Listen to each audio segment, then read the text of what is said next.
Hello, everyone, and welcome to another episode of Upgrades. I'm Jeremy Knoll. And I'm John Suarez. And today we are going to be talking about the Draconic Dissent deck from, let me see if I can get this, Magic the Gathering presents Dungeons & Dragons Commander Legends Battle for Baldur's Gate.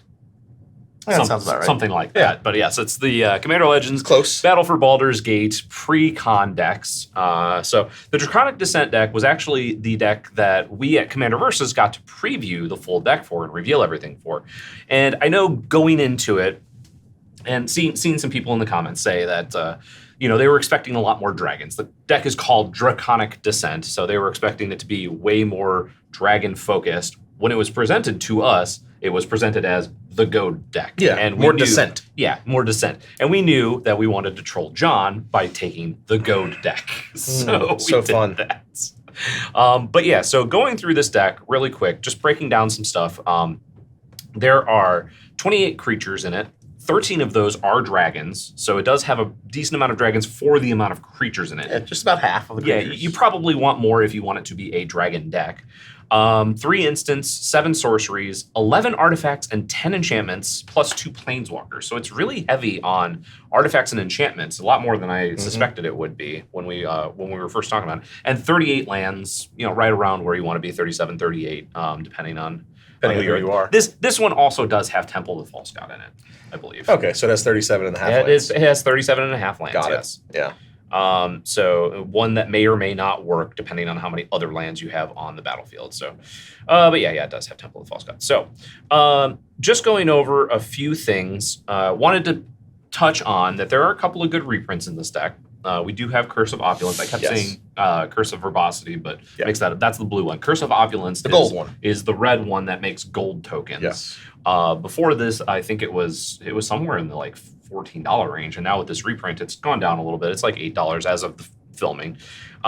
There's also the which one was it? The Goblin Spy Master, which is like a $7 card, and that one's pretty good. That one's from Commander 2016, I want to say 17, something like that, originally, and that's the one that for each opponent at the beginning of each opponent's end step, they create a 1/1 goblin that has creatures you control attack each combat enable. So it's sort of good. It makes them with that creature, but they can get rid of that creature, so it's not affecting their creature specifically.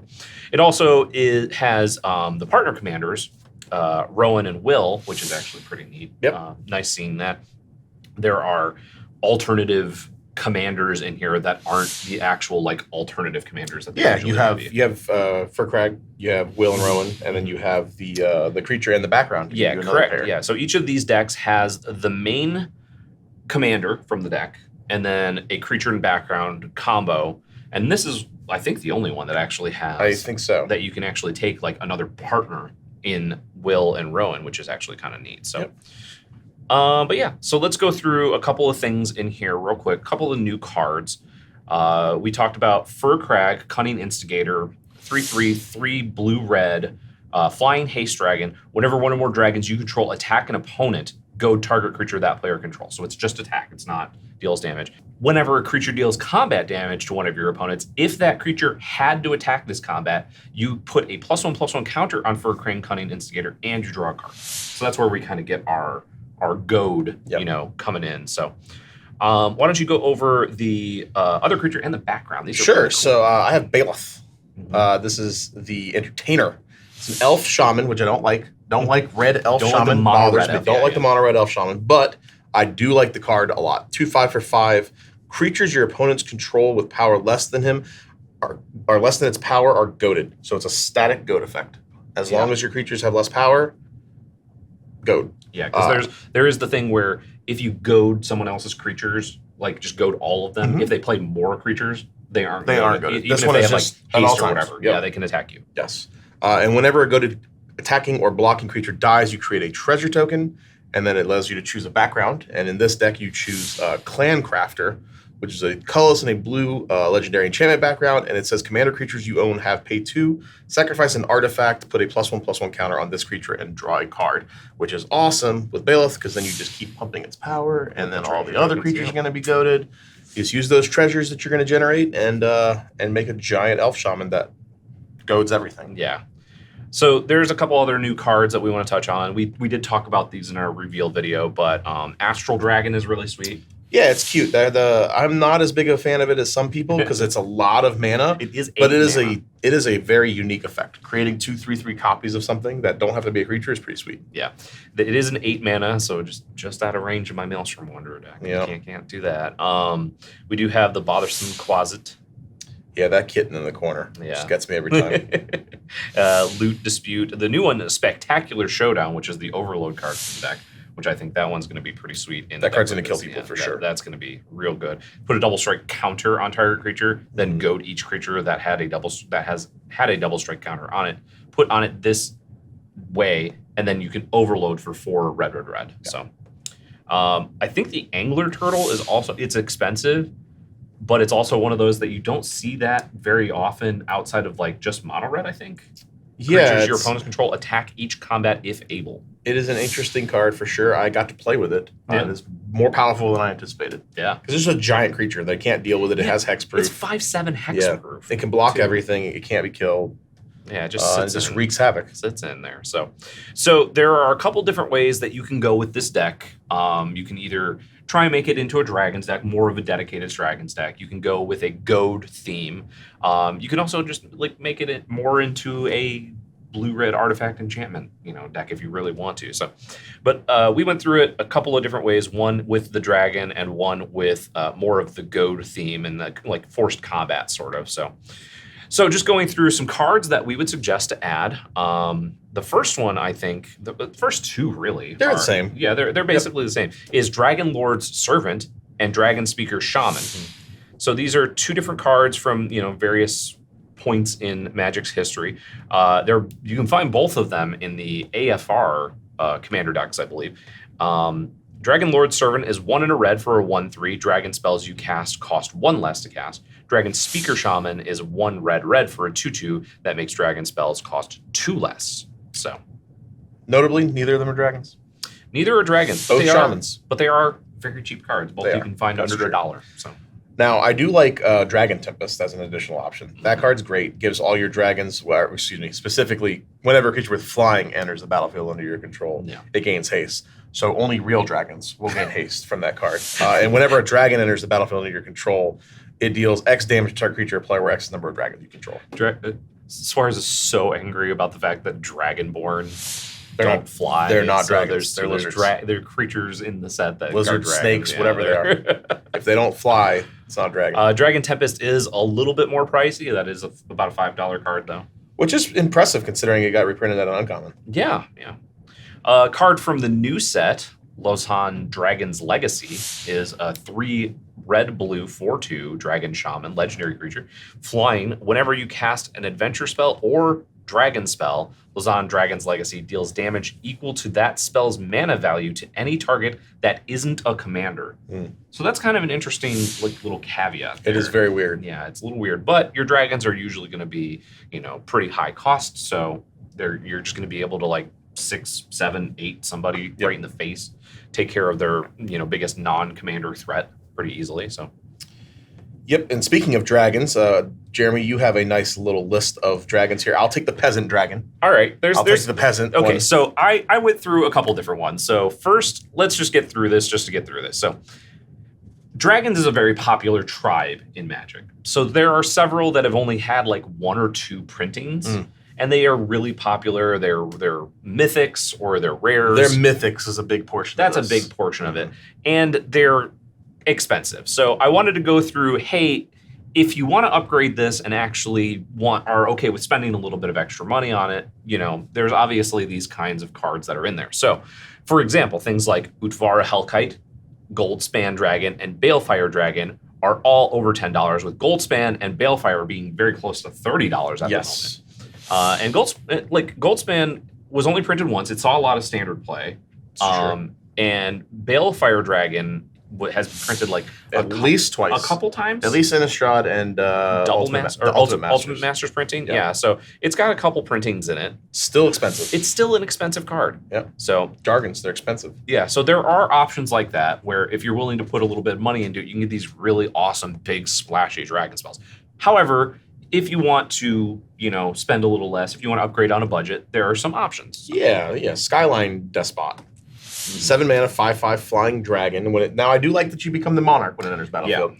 I'm a big fan of the Monarch. Yeah. Especially because you're going to be goading things, yes. so they can't try and steal it back from you. Big fan.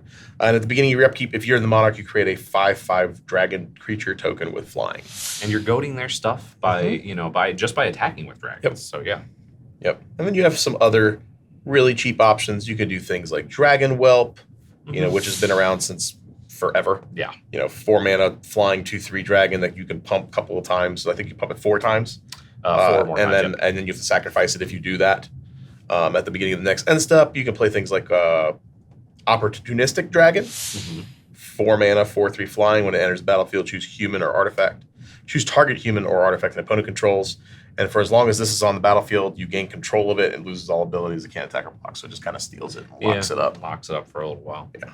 And then there's like Atsushi, the Blazing Sky, the new dragons from Neon Dynasty and stuff like that. Hey, not as that expensive. came out recently. Yeah, not as expensive. Not as expensive. Still very good though. And they're all like 4 mana too. That's another thing is that there's not going to be very many dragons that you're going to have on the low end of the curve. You're really going to be starting to get like the okay ones at 4 mana. Yeah. And then you're going to get all the, the good ones at like 6, 7, 8 mana. So that's the dragon side of things. We also have either like the goad or forced combat side of things too, which we can go into a little bit.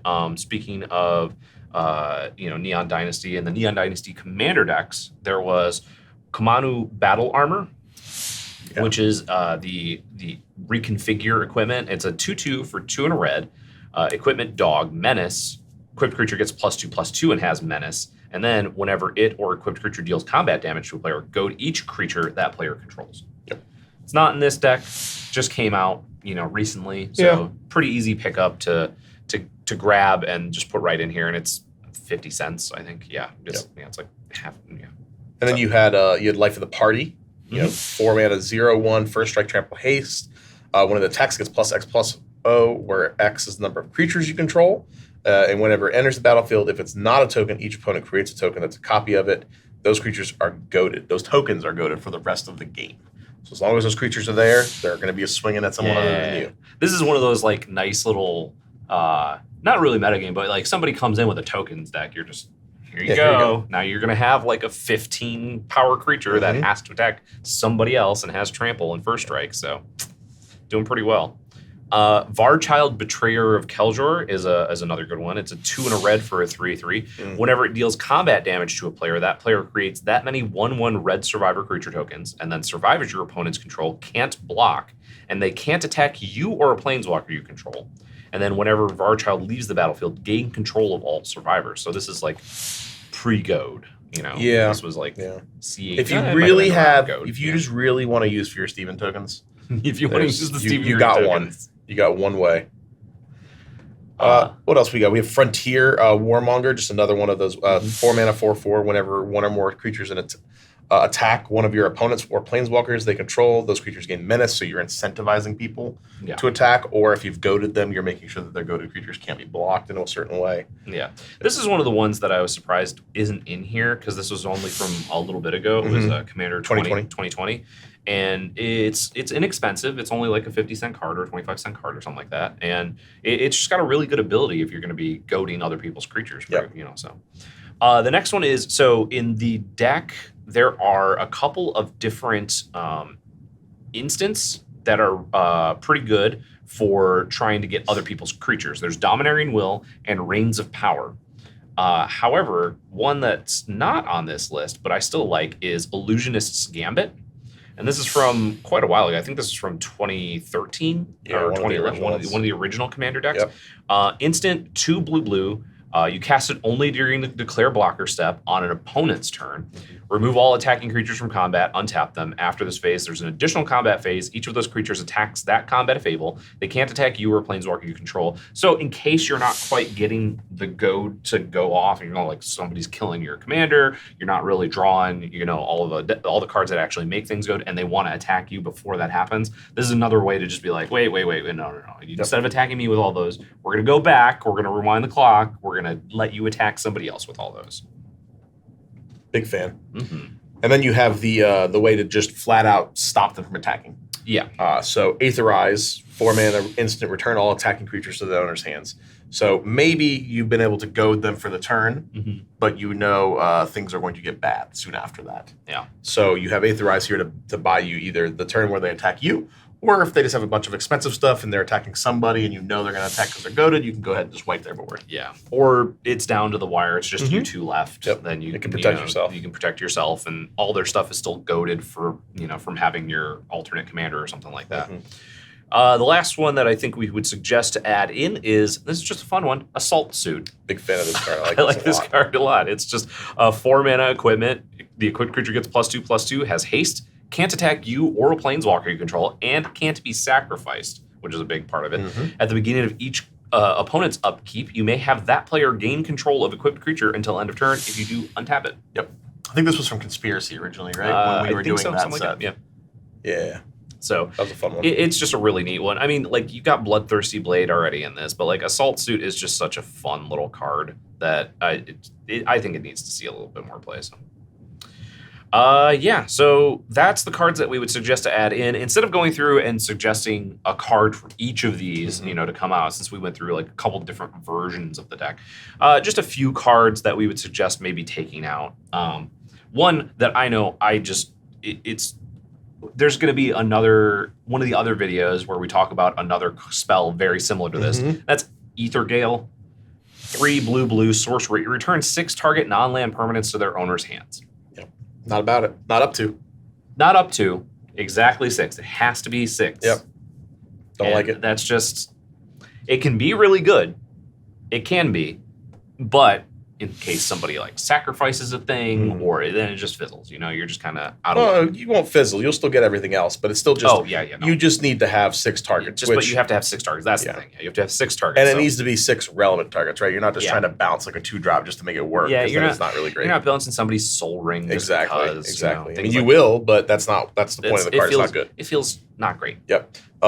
Pursued Whale, the Moby Dick whale. Yeah. Right? Yep. It's a little expensive for it to be in this deck. Yeah. For 7 mana, I'd just rather a dragon. Yeah, exactly. I would rather upgrade this into a dragon. Yeah, I think it's just better. It's a whale. It's another one that makes the red makes them pirate attack. token makes them attack and everything. Yeah. And it's got pre-ward, Sure, the ones that cost 3 more to target it. Yeah, to target it. I still think I'd rather any kind of big dragon in that spot. I would rather just have a dragon in that spot. Yeah. The next we have Artificer class, which is, it's new and it's nice. It's going to be really good in your dedicated artifact deck or historic deck.